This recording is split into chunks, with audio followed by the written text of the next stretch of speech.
Como é que foi esse caminho aí, desse garoto do interior do Piauí, de uma cidade de 4 mil habitantes, para estar hoje sendo um dos principais influenciadores da Bienal, por exemplo, de São Paulo? Assim, como que é essa história para você? Como você chega nesse livro, assim, né, e nessa trajetória? Sim. Não sei se já elaborei sobre isso. Dessa forma, não. Na terapia já passaram os pincéis por aí, mas é muito curioso tentar olhar pra mim como o outro, né? Porque contar uma história que é assistida, né, dessa maneira, é me colocar como o outro, eu acho. Narrar enquanto quem viveu isso é muito particular, porque acho que a gente vai vivendo essas coisas numa grande névoa. Eu nunca pensei que isso fosse acontecer. Você jura? O meu pai era pedreiro, a minha mãe é professora. Eu estudei a vida inteira em escolas públicas. Eu nunca tive dinheiro para pagar escolas particulares. Quando eu fiz cursinho para tentar fazer faculdade, foi porque eu fui bolsista. Eu passava a semana em Teresina com R$50 no bolso e fé no coração. Eu não tinha grana. Eu sou de uma cidade muito pequena, com uma negligência política quanto a oportunidades para desenvolvimento próprio e familiar também, muito importante. Então, acabou que a educação surgiu como uma grande oportunidade para mudar de vida mesmo. E havia um desejo de mudar de vida. Talvez o único. Talvez o único. E parecia ser o único caminho. Eu não tinha outra possibilidade a não ser tentar mudar de vida. E é o que ainda está acontecendo, eu diria, né? Não mudei ainda de vida. As coisas estão andando, né? E aí a minha mãe insistiu muito em educação.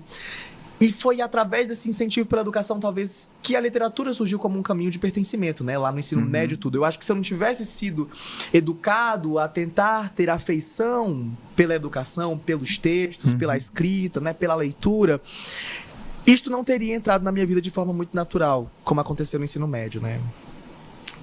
E aí, foi também muito natural um despertar da criatividade. E eu acho que é isso aí que me vira a perspectiva de existência, assim. Porque eu podia só ensino fundamental, ensino médio, vestibular, faculdade, especialização, medicina. Esse caminho podia acontecer. Só que nessa narrativa surge a criatividade enquanto instrumento da existência mesmo.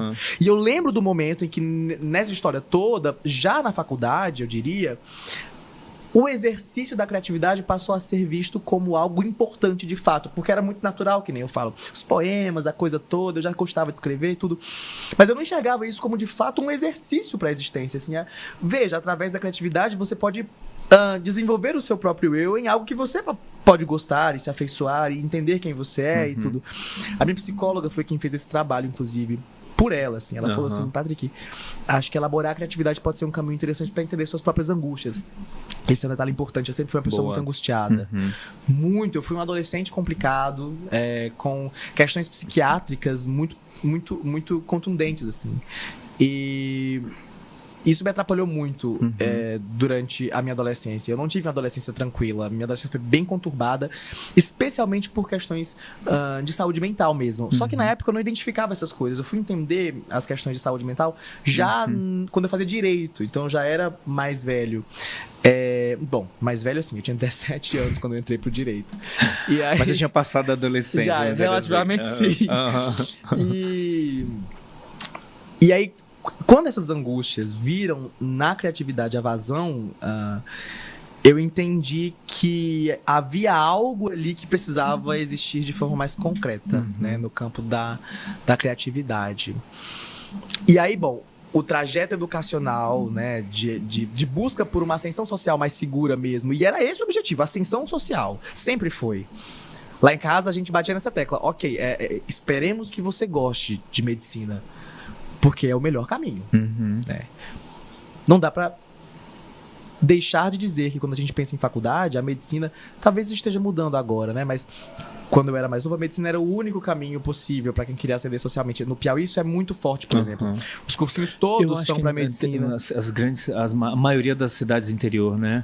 Você ser um médico é muito importante, né? Ainda mais quando você é pobre e deseja fazer isso.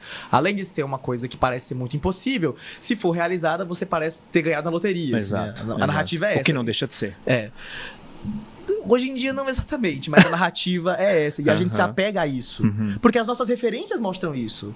O médico da cidade é a pessoa mais rica que você conhece. É a pessoa que conseguiu mudar a própria história, que tem o melhor carro e etc. Então é sobre ter acesso às coisas, assim.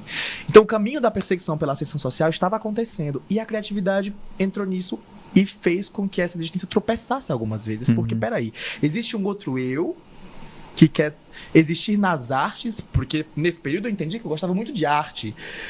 Eu entendi porque eu gostava tanto de acompanhar as músicas e gostava tanto de acompanhar as performances. E isso é engraçado, né? Porque eu sou fã da Lady Gaga. E desde que eu era pré-adolescente, assim, essa coisa da manifestação material da arte performática me despertou muita curiosidade, muita afeição. Tipo, o que é isso? Eu era a criança da fralda na cabeça. Eu era criança... Não, total. Eu era criança que dá performance na sala e tudo. E tudo isso veio para um lugar de... Poxa, talvez o que eu crio, o que eu tento fazer...